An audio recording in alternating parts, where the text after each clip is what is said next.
The burning sensation spread across my back as the hot coffee seeped through my silk blouse.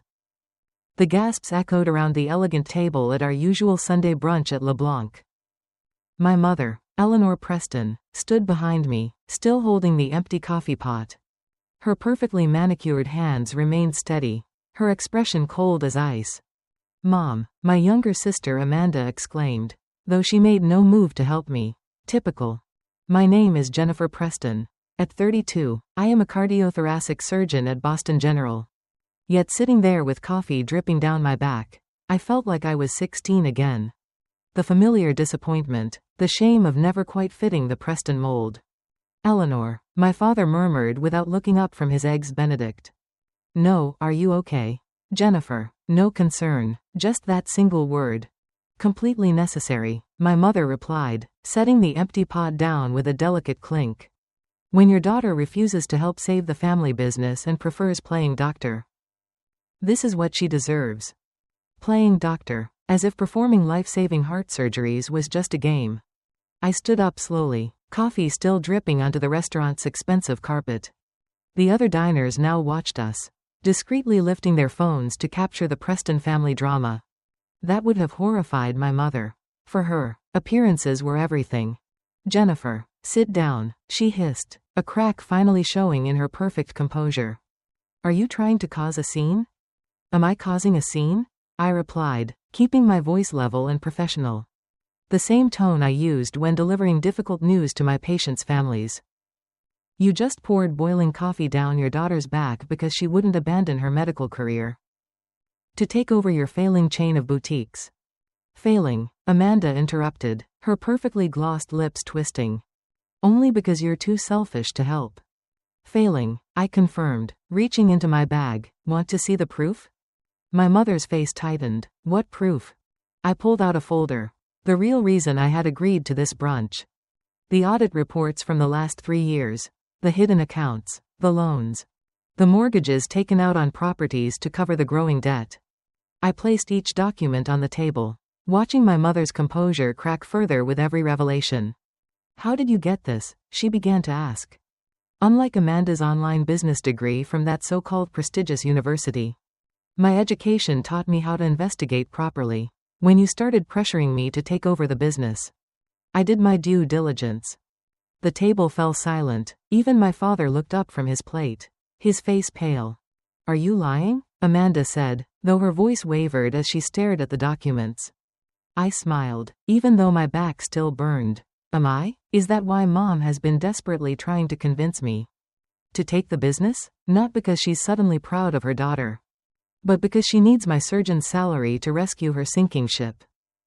"Enough." My mother's hand slammed hard against the table, making the crystal glasses vibrate. "How dare you spread these lies?" A new voice interrupted. "Mrs. Preston." We all turned to see the restaurant manager with a worried expression. "We've received complaints about the disturbance. I'm afraid I'll have to ask you to leave." My mother's face flushed with public humiliation. Her worst nightmare. "Of course," I said softly, gathering the documents. "We were just finishing anyway." "Oh, and Mom, maybe you should save what coffee is left. You're going to need it when the SEC investigators call about those hidden accounts." I walked out of LeBlanc with my head held high, leaving my family in stunned silence. When I reached my car, my phone buzzed with a message from Amanda. "You've destroyed this family." I didn't reply. I carefully removed the ruined blouse and pulled out the spare set of scrubs I kept in my car. They had destroyed themselves. I simply refused to sync with them. As I changed, I looked at my reflection in the car window. For the first time in years, I didn't see the family disappointment staring back. I saw someone stronger. Someone who had finally stood up to years of manipulation and emotional abuse. My phone buzzed again. The hospital. An emergency heart surgery was needed. I smiled as I started the car. Time to go play doctor. This was only the beginning. My mother's coffee incident had given me the perfect opportunity to expose everything I had discovered. And believe me, those audit reports were just the tip of the iceberg. The burn marks on my back took 2 weeks to heal, but the satisfaction of exposing my mother's plans felt better than any soothing ointment. Let me take you back to understand how we got here. Growing up as Eleanor Preston's daughter meant living under a microscope of constant criticism. While Amanda was raised to be the perfect social daughter, I was the disappointment who preferred science books to social events. "Jennifer, darling," my mother would say in her falsely sweet voice.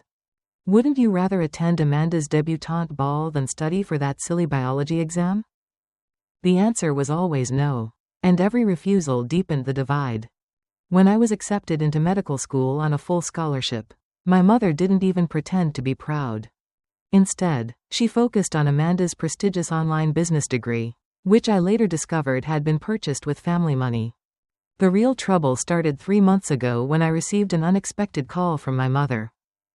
"Darling, we need to talk about the family business," she said with an unusually warm voice. "I think it's time you took your rightful place in the Preston legacy." I nearly dropped the phone. After years of being the family outsider, suddenly I was worthy of the Preston legacy. Something didn't add up. That was when I started investigating.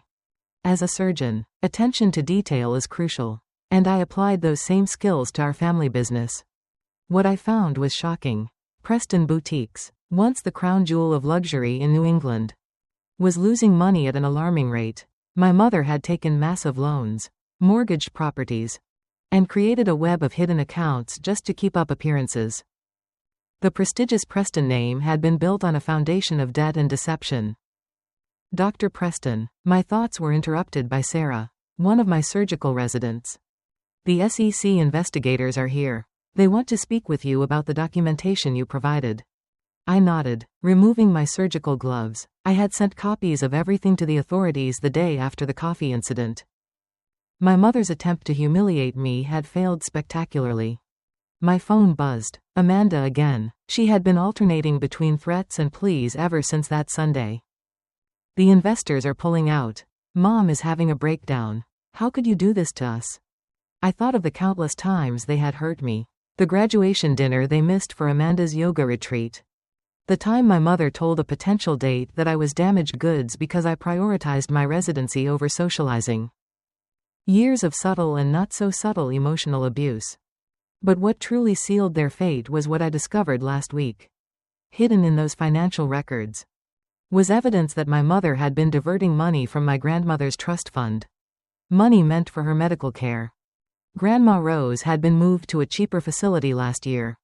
"She won't even notice the difference," my mother had said dismissively. Meanwhile, she had been using that money to fund Amanda's luxurious lifestyle and cover the boutique's growing losses.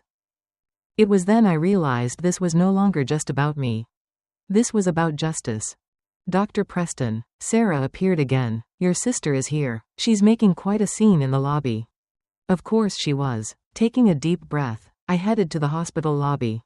Amanda was there, dressed in designer clothes that probably cost more than a nurse's monthly salary, with mascara running down her face. "How dare you come to my workplace?" I said quietly, leading her to a private corner. "How dare I? How dare you? The board is suspending Mom while the investigation proceeds. We're going to lose everything." "No, Amanda, you're going to lose everything you stole. There's a difference." I laughed bitterly. Was Mom thinking about family when she threw coffee at me? Were you thinking about family when you helped empty Grandma's trust fund? Amanda's face paled. "You know about that." "I know everything. The fake invoices, the hidden accounts, the diverted funds. Did you really think I wouldn't find out? I'm the disappointment who got into medical school. Remember? We can fix this," she begged, grabbing my arm. "Just tell the investigators you made a mistake. We'll give you a share of the business." Gently but firmly, I removed her hand. "There won't be any business left to share, Amanda. The SEC doesn't look kindly on years of financial fraud." "Then you'll have nothing either. No family, no inheritance." "I have my career," I interrupted, "my skills, my integrity. What do you have besides Mom's stolen money?" The look on her face told me she had never considered that question before. For a moment, I almost felt sorry for her. Almost.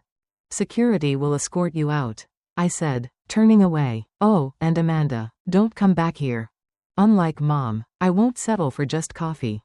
As I watched security escort my sister away, I felt no satisfaction or joy, only a quiet certainty that I had done the right thing.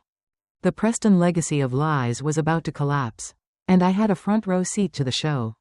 My pager sounded. Another emergency surgery. Saving real lives. Let my mother and sister deal with the consequences of their actions. I had more important things to do. 1 year later, I stood at the prestigious Boston Medical Conference, preparing to deliver my keynote speech on innovative cardiothoracic surgery techniques. The irony was not lost on me.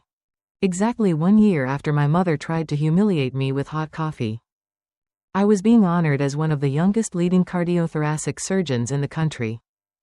The headlines about my family had finally faded. Preston Boutique's empire collapses amid fraud charges. Eleanor Preston faces criminal investigation. Mother and daughter accused of misappropriating trust fund. My mother and Amanda had pleaded guilty to reduced charges, avoiding prison but facing heavy fines and community service.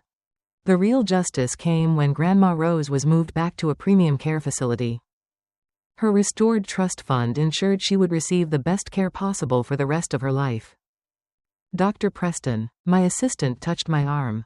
They're ready for you. I walked onto the stage in front of hundreds of healthcare professionals.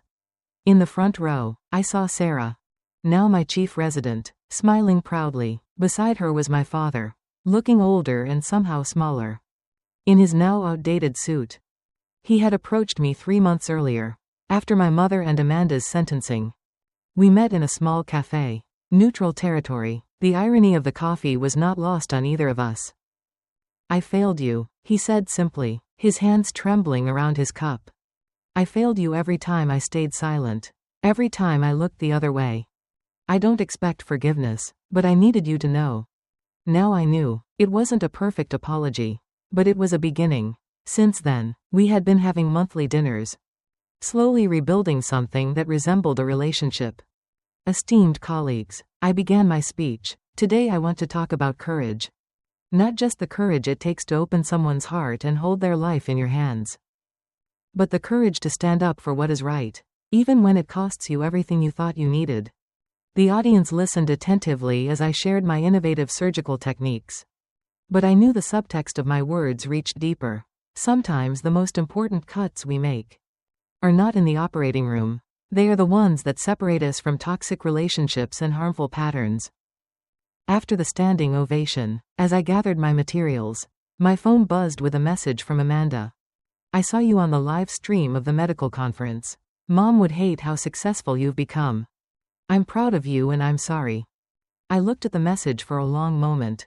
Amanda was serving her community service at a homeless shelter. And rumors said she had actually discovered a talent for helping others when she wasn't focused on appearances and status.